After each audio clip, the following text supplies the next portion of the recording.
baca di dalam ayat ini. A'udzubillahi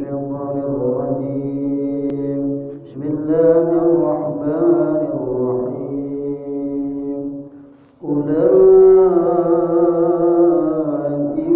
ala hudan min rabbihim wa ulaika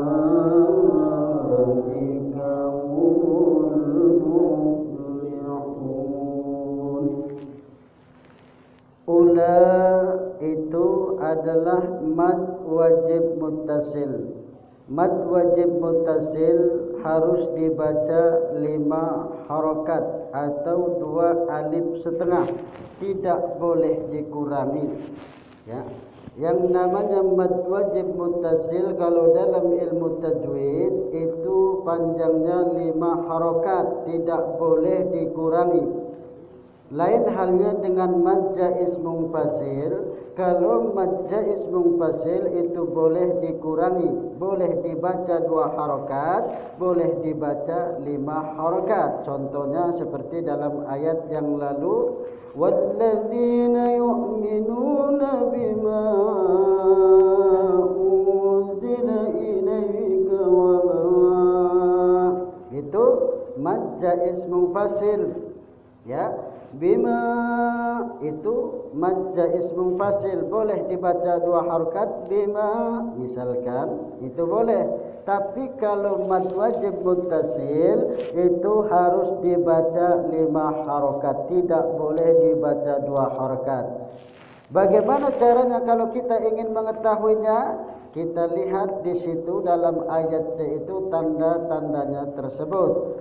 Kalau mad wajib muttasil apabila alifnya berupa hamzah misalkan dalam satu kalimat, maka itu disebut mad wajib muttasil. Maka dibacanya panjangnya 5 harokat. 5 harokat itu 5 gerakan jari tangan kita. Itu 5 harokat. Jadi kalau untuk mengetahui panjang pendeknya bacaan Al-Quran, 5 harokat misalkan itu adalah 5 gerakan jari tangan kita. Misalkan sambil bergerak tangan kita kalau untuk mencoba, ya. Tapi jangan terus-terusan baca Quran menggerakkan jari-jari tangan kita. Ini diumpamakan kita belajar, ya, diumpamakan 5 gerakan jari tangan kita itu, ya. Jadi ulaika, ya, ala misalkan seperti itu, ya, itu 5 harkat. Kemudian ala itu adalah mad asli atau mad tabi'i. Panjang mad asli atau mad tabi'i itu panjangnya 2 harokat. Ulaika ala, jangan ulaika ala, itu panjang, tidak boleh. Itu jadi panjangnya 2 harokat. Ala, ya, panjang 2 harakat atau 1 alif, itu disebut mad asli. Hudan mir rabbihim. Hudan tanwin apabila bertemu dengan huruf mim, ya, nun mati atau tanwin apabila bertemu dengan huruf mim, maka disebut dengan idgham. Idgham itu apa artinya? Idgham itu adalah memasukkan, ya, meleburkan. Jadi suara tanwin tadi, hudan tadi masuk ke dalam huruf mimnya, hudam, ya, hudan menjadi hudam, ya, itu. Contoh misalkan, ya, di dalam kalimat azan, asyhadu an la, itu tulisannya seperti itu, asyhadu an. Itu tulisannya seperti itu. Karena di depannya ada huruf lam, maka nun mati tersebut hilang. Asyhadu an la, jadi seperti itu, ya, harus. Jangan asyhadu an la, itu masih salah, ya. Jadi tulisannya ada nun mati, karena di depannya ada huruf lam, maka itu disebut dengan idgham. Idgham itu ada dua macam, ada idgham bi gunnah, ada idgham bila gunnah. Idgham bi gunnah itu hurufnya ada 4, ya nun mim waw, yan mu disingkat. Kalau idgham bila gunnah itu hurufnya ada 2, yakni huruf ra dan huruf lam, ya. Jadi apabila nun mati bertemu dengan huruf lam, maka itu dimasukkan ke huruf yang di depannya. Asyhadu alla. Ya, contohnya seperti itu. Jangan asyhadu alla. Jangan. Jadi asyhadu alla, hilang huruf nunnya, masuk ya, dimasukkan. Ya, gitu. Itu namanya idgham. Dalam ilmu tajwid itu namanya disebut idgham. Ya, idgham bila gunnah itu. Mir rabbihim sama min rabbihim. Jadi nun mati bertemu dengan huruf ra disebut idgham bila gunnah. Mir rabbihim, nunnya hilang, ya. Tulisannya min rabbihim, karena itu adalah huruf idgham di depannya, maka menjadi mir rabbihim. Wa ula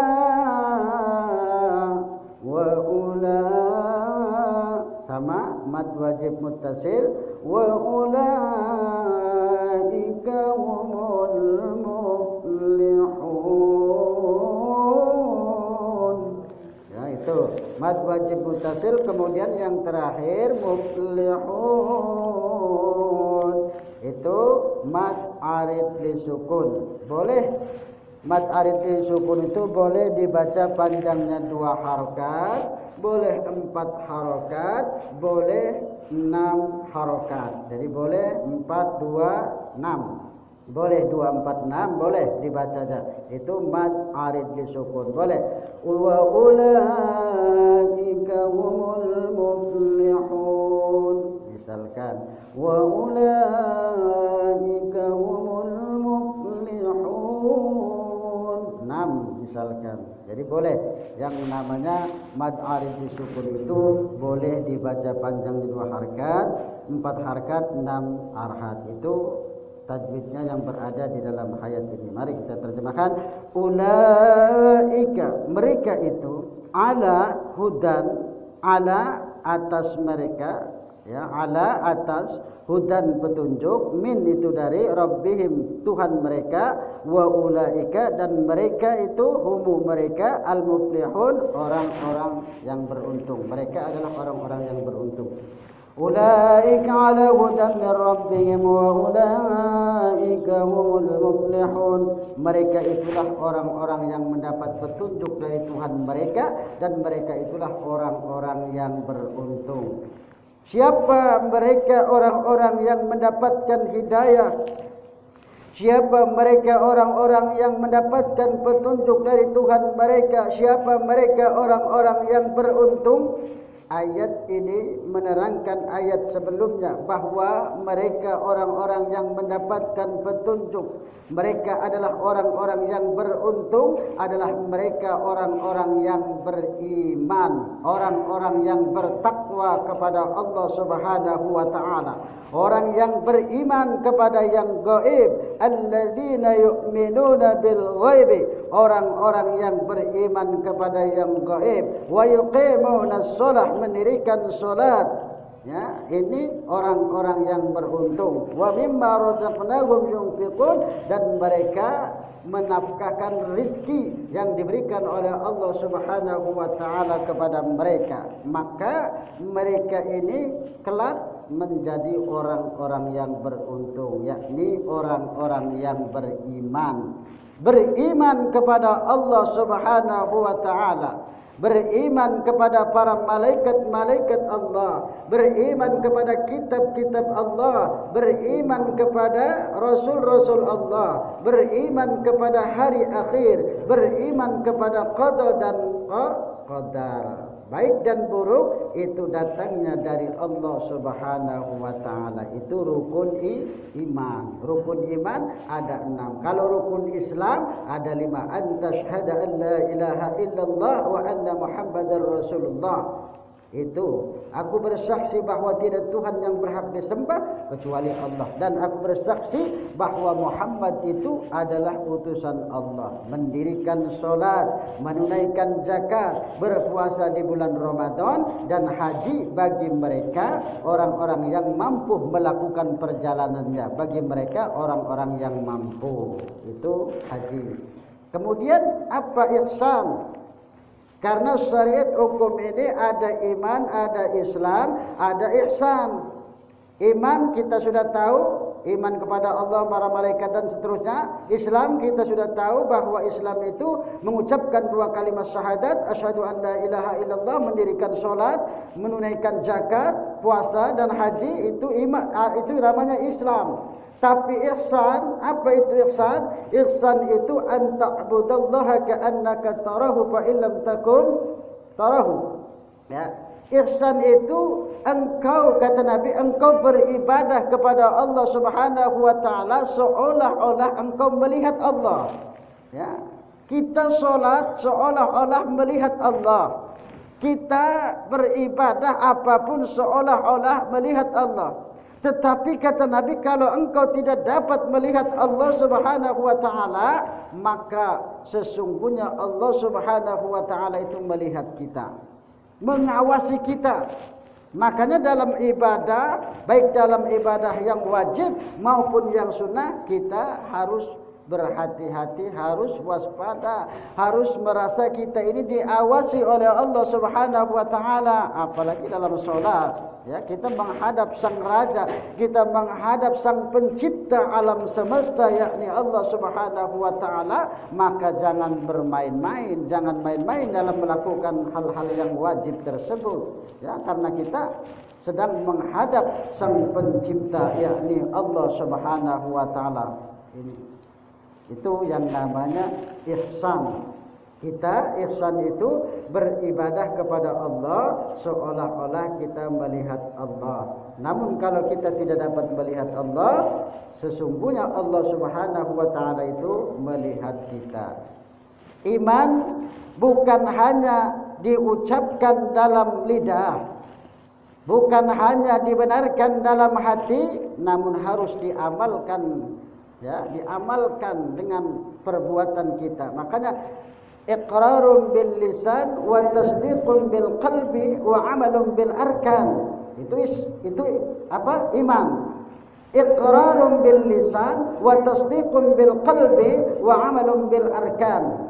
Iman itu adalah diucapkan dengan lisan, dibenarkan dalam hati, dan diamalkan, ya, dengan perbuatan. Kita hanya iman saja namun tidak beramal, ya, iman kita masih kosong, ya. Makanya dalam ayat-ayat Quran, amanu wa amilus solihah, ya, wal 'asr innal insana lafi khusrin illa alladziina amanu wa amilus solihah. Beriman kemudian beramal soleh, ya. Jadi beriman kemudian kita beramal soleh, melakukan dengan perbuatan kita. Apa yang diperintahkan oleh Allah Subhanahu wa taala kita laksanakan. Apa yang dilarang oleh Allah Subhanahu wa taala kita jauhi apa yang dilarang. Jadi mereka orang-orang yang beruntung, mereka orang-orang yang berbahagia itu adalah mereka orang-orang yang beriman kepada yang gaib. Kemudian wa yuqimunas shalah, mendirikan salat, ya. Mendirikan salat, melakukan salat, ya. Melakukan salat, mendirikan salat. Kita sebagai orang Islam harus melakukan salat, karena salat itu adalah wajib bagi kita, ya. Salat itu wajib bagi kita yang mengaku beragama Islam, wajib hukumnya, ya. Maka kita harus melaksanakan salat tersebut dalam keadaan apapun. Makanya tidak ada uzur untuk melakukan salat itu. Dalam keadaan sakit harus salat, ya.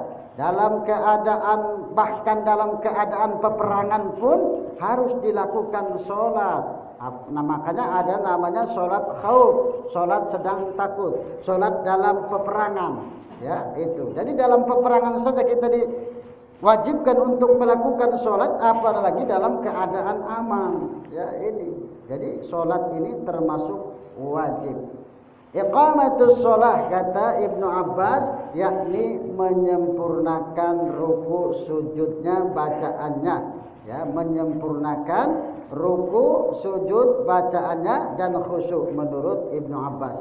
Sedangkan menurut Qatadah, yakni menjaga waktunya, ya, menjaga waktunya, menyempurnakan wudunya, menyempurnakan rukunya, menyempurnakan sujudnya. Menurut Qatadah itu. Jadi orang-orang yang mendirikan sholat, mereka adalah orang-orang yang kelak akan bahagia, beruntung. Kemudian wa mimma razaqnahum yunfiqun, mereka menafkahkan sebagian rezeki yang diberikan oleh Allah Subhanahu wa taala, bersedekah, berzakat. Makanya aqimus shalah wa atuz zakah. Ayat ini digandeng dengan zakat. Setiap aqimus shalah wa atuz zakah. Jadi ada digandeng ayat ini, aqimus shalah wa atuz zakah. Dirikan salat dan tunaikan zakat. Ya, yang kita melaksanakan satu tapi tidak melaksanakan yang satunya, maka amal kita tidak diterima. Harus berbarengan. Salat kemudian zakat itu. Jadi harus kita laksanakan. Itu yang wajib. Ya, lain halnya yang sunnah-sunnah, sedekah, ya. Itu sungguh luar biasa pahalanya, 10 kali lipat bahkan sampai 700 kali lipat bagi mereka orang-orang yang bersedekah. Bahkan wallahu yudha'ifu liman yasha, Allah itu melipat gandakan bagi siapa yang dikehendakinya. Ya, itu pahala sedekah. Pahala sedekah itu sungguh luar biasa, 700 kali lipat. Ya, 700 kali lipat, 10 sampai 700 kali lipat. Bahkan apabila dikehendaki Allah itu bisa lebih. Itu sedekah, ya, memberikan rezeki yang kita miliki, ya. Ini orang-orang yang bahagia. Lalu mereka adalah orang-orang yang beriman itu, walladzina yu'minuna bima unzila ilaik, mereka percaya apa yang diturunkan kepadamu, yakni Al-Qur'an. Mereka percaya bahwa Al-Quran itu memang firman Allah, wahyu Allah yang diturunkan oleh malaikat Jibril melalui perantaraan malaikat Jibril kepada Nabi kita Muhammad sallallahu alaihi wasallam. Jadi kalau Al-Quran itu diturunkan melalui perantaraan malaikat Jibril, ya. Malaikat Jibril dari Allah Subhanahu wa taala. Kalau perintah salat itu langsung, ya. Kalau perintah solat itu Nabi kita langsung dipanggil oleh Allah Subhanahu wa taala. Makanya ada peringatan Isra Mi'raj itu untuk mengingatkan kita, ya, untuk mengingatkan kita jangan kita terfokus dengan keramaiannya, ya. Untuk mengingatkan kita bahwa dalam peringatan Isra Mi'raj itu ada yang terpenting, perintah solat di situ. Bahwa Nabi kita Muhammad itu dipanggil oleh Allah Subhanahu wa taala untuk menerima perintah salat 5 waktu. Ini itu. Jadi kalau perintah salat itu langsung Nabi dipanggil oleh Allah Subhanahu wa taala. Kalau wahyu-wahyu yang lain seperti Al-Qur'an ini, ya, itu melalui perantaraan malaikat Jibril. Maka beruntung bagi mereka orang yang percaya dengan Al-Quran. Karena Al-Quran itu rahmat. Al-Quran itu obat. Wa nunazzilu minal Qur'ani ma huwa shifaa'un wa rahmatun lil mu'minina wa la yazidul zalimina illa khasara. Jadi Al-Quran ini dijadikan oleh Allah Subhanahu wa ta'ala bagi orang-orang yang beriman itu sebagai rahmat, itu sebagai obat, ya, sebagai obat, sebagai penyembuh penyakit yang berada di dalam dada kita dan juga penyakit yang berada di dohir kita, dohir ya kita. Kalau memang kita ya yakin, percaya dengan Al-Quran. Dengan apa lagi kita tidak percaya? Ya, apakah dengan bahasa jowok-jowokan, mantra-mantra jowok-jowokan? Ya, apa yang lebih tinggi daripada Al-Quran? Apalagi zikir setinggi-tinggi zikir adalah dengan ayat Quran, karena inilah kalam Allah, karena inilah firman Allah. Kalau kita tidak yakin dengan Al-Quran, berarti iman kita masih rendah, berarti iman kita belum mantap. Kalau kita tidak percaya dengan Al-Quran, ya, kadang-kadang kita percaya dengan ini, percaya dengan itu, ya, padahal ada Al-Quran syifa, penyembuh, ya, penawar untuk penyakit, ya. Tapi harus yakin memang, ya, harus yakin. Makanya dalam surah Al-Baqarah ini, kalau kita tidak bisa menghafal seluruh dari surah Al-Baqarah, kita hafalkan saja 10 ayat, ya, 10 ayat dari surah Al-Baqarah ini, yakni 4 ayat dari awal surah Al-Baqarah.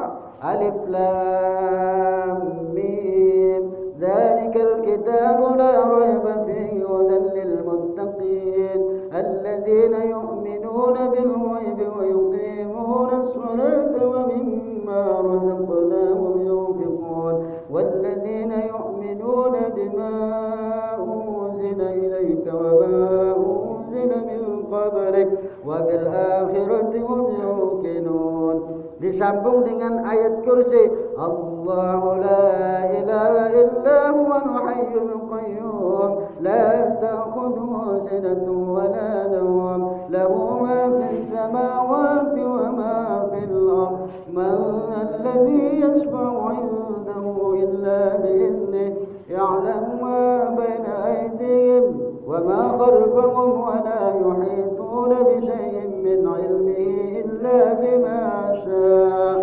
wasi'a kursiyyuhu as-samawati wal arda wa la yaquduhu hifdhuhuma wa huwal 'aliyyul 'azim.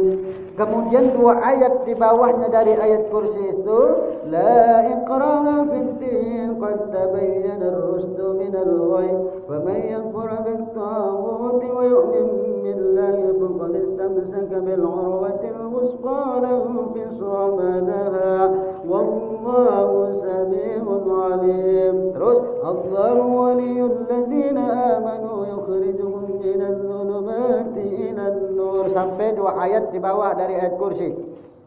Lalu 3 ayat terakhir dari surah Al-Baqarah, lillahi ma fis samawati wa ma fil ardh wa in tubdu ma fi anfusikum aw tukhfuhu yuhasibkum bihi Allah wa yaghfiru liman yasha'u wa yu'adhibu man yasha'u wallahu 'ala kulli shay'in qadir. Amana ar-rasulu bima unzila ilayhi min rabbih wal mu'minun, dan seterusnya ya sampai akhir. Itu 10 ayat ini menurut Abdullah bin Mas'ud, menurut Ibnu Mas'ud, apabila kita baca dalam rumah kita, maka setan tidak akan mendekati, ya, maka setan tidak akan berani masuk ke dalam rumah tersebut. Apalagi kita punya anak-anak kecil, misalkan punya bayi, sering-seringlah baca, ya, surah Al-Baqarah. Kalau kita tidak hafal seluruhnya, baca 10 ayat tadi. Karena menurut Abdullah bin Mas'ud tadi, setan tidak akan bisa masuk ke dalam rumah yang dibacakan ayat tadi. Apalagi dibacakan kepada orang yang kesurupan, misalkan orang yang sakit gila, dengan izin Allah Subhanahu wa taala itu bisa sembuh katanya. Ini menurut Abdullah bin Mas'ud, seorang ahli Quran di zaman sahabat Nabi. Karena beliau kepandaiannya sungguh luar biasa, ya, karena beliau termasuk orang-orang, yakni sahabat yang ahli dalam menafsirkan Al-Quran, ya. Abdullah bin Mas'ud Ibnu Abbas itu termasuk orang-orang sahabat ahli tafsir Quran. Ibnu Abbas, Abdullah bin Abbas itu mendapatkan doa dari Nabi, Allahumma faqihhu fid-din wa 'allimhu ta'wil. Itu didoakan oleh Nabi, Allahumma faqihhu fid-din wa 'allimhu ta'wil. Mendoakan Ibnu Abbas. Kata Nabi, ya Allah pandaikanlah ia dengan agama, dengan ajaran agama tersebut, dipandaikan oleh Allah. Kemudian kata Nabi doa itu, ya Allah berilah dia untuk bisa menafsirkan Quran, takwil Quran, wa 'allimhu ta'wil. Itu didoakan ya oleh Nabi kita. Makanya mereka termasuk orang-orang yang luar biasa dari sahabat Nabi. Ini. Jadi baca ayat-ayat tersebut. Makanya nanti kita baca sebelum kita pengajian, kita baca 10 ayat itu biar lama-lama kita hafal. Ya, kita baca sama-sama ya. 10 ayat dari surah Al-Baqarah itu kalau kita sering baca nanti lama-lama hafal. Nanti kalau minggu depan sebelum pengajian kita baca sama-sama 10 ayat dari surah Al-Baqarah tersebut ya, untuk kita diamalkan. Apakah kita baca pada pagi hari atau pada sore hari atau pada malam hari ya, kita baca, kita amalkan karena sungguh luar biasa. Ayat kursi itu diturunkan ya, surah Al-Baqarah itu Al-Baqaratus sanamun wa dirwatuhu. Al-Baqarah itu punggungnya Al-Qur'an, puncaknya Al-Qur'an. Ya, diturunkan bersamaan dalam setiap ayatnya itu 80 malaikat. Jadi setiap turun ayat, satu ayat itu diiringi oleh 80 malaikat. Ini menurut hadis riwayat Imam Ahmad. Ya, itu diiringi oleh 80 malaikat. Lalu diambilkan ayat kursi dari bawah aras, disambungkan ke dalam surah Al-Baqarah tersebut. Nah, itu. Jadi luar biasa surah Al-Baqarah itu. Jadi punuknya Al-Qur'an, punggungnya Al-Qur'an itu adalah surah Al-Baqarah. Hatinya Al-Qur'an yakni surah Yasin. Itu jantungnya Al-Qur'an, hatinya Al-Qur'an itu adalah surah Yasin. Baik, kita lanjutkan. Jadi mereka orang-orang yang mendapatkan hidayah, mendapatkan keberuntungan, mereka adalah orang-orang yang beriman kepada Al-Quran. Wa ma unzila min qablik, dan apa yang diturunkan sebelum engkau, yakni kitab-kitab sebelum Al-Quran. Kitab apa? Kitab Taurat, kitab Zabur, terus Injil. Nah itu. Yaitu, jadi sebelum diturunkannya Al-Quran ada kitab-kitab. Kitab Taurat diturunkan kepada Nabi Musa. Kitab Zabur diturunkan kepada Nabi Daud. Kitab Injil diturunkan kepada Nabi Isa. Ini ya, itu kita harus percaya. Ya, memang sebelum Al-Quran itu diturunkan kitab-kitab Allah Subhanahu wa taala, Taurat, Zabur, Injil. Lalu ada lagi suhuf. Ya, lembaran-lembaran yang diturunkan oleh Allah Subhanahu wa taala kepada para rasulnya, kepada para nabinya. Seperti 60 suhuf itu diturunkan kepada Nabi Sis, anak Nabi Adam. Ya, Nabi Sis itu anak Nabi Adam. Dia menerima 60 suhuf dari Allah Subhanahu wa taala. Lalu 30 suhuf itu diturunkan Allah kepada Nabi Ibrahim.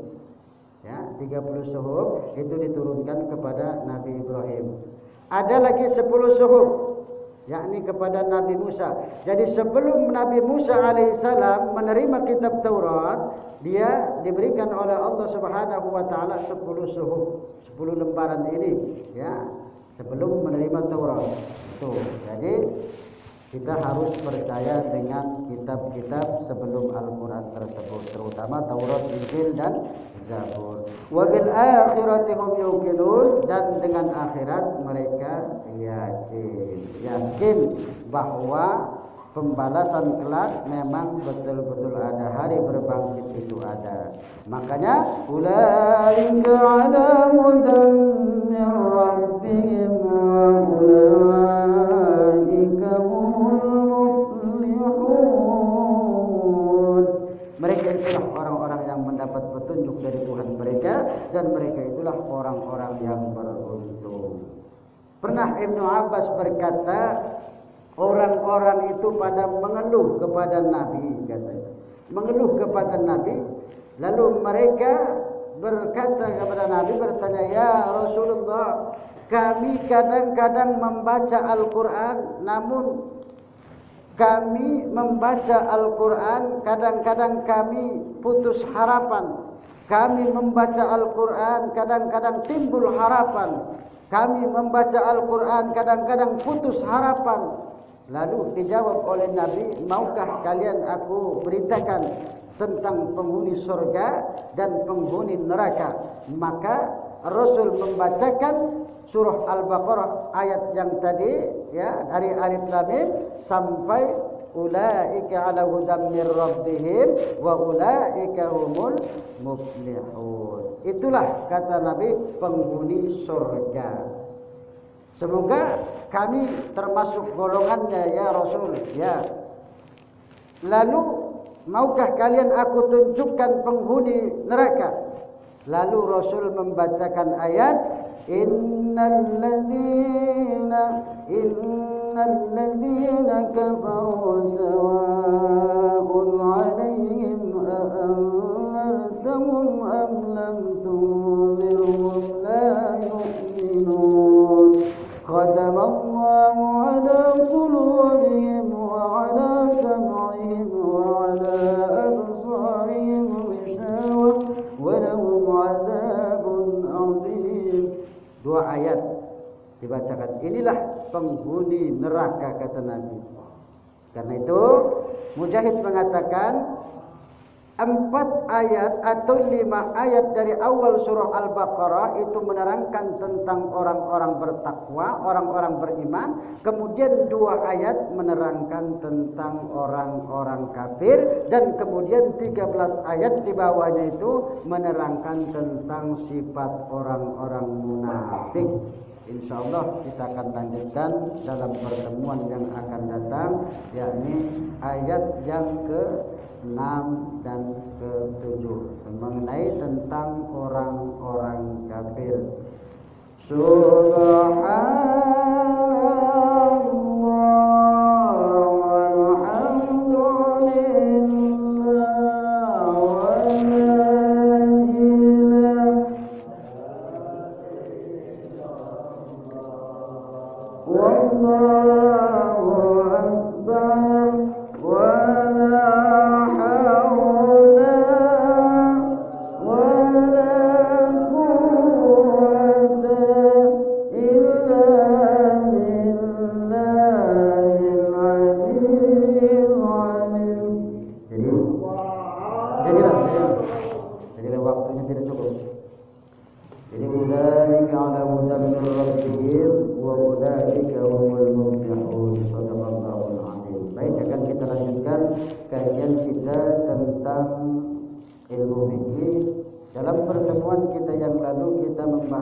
Kita akan lanjutkan pada malam ini, yakni tentang sholatnya seorang musafir, seorang yang dalam perjalanan.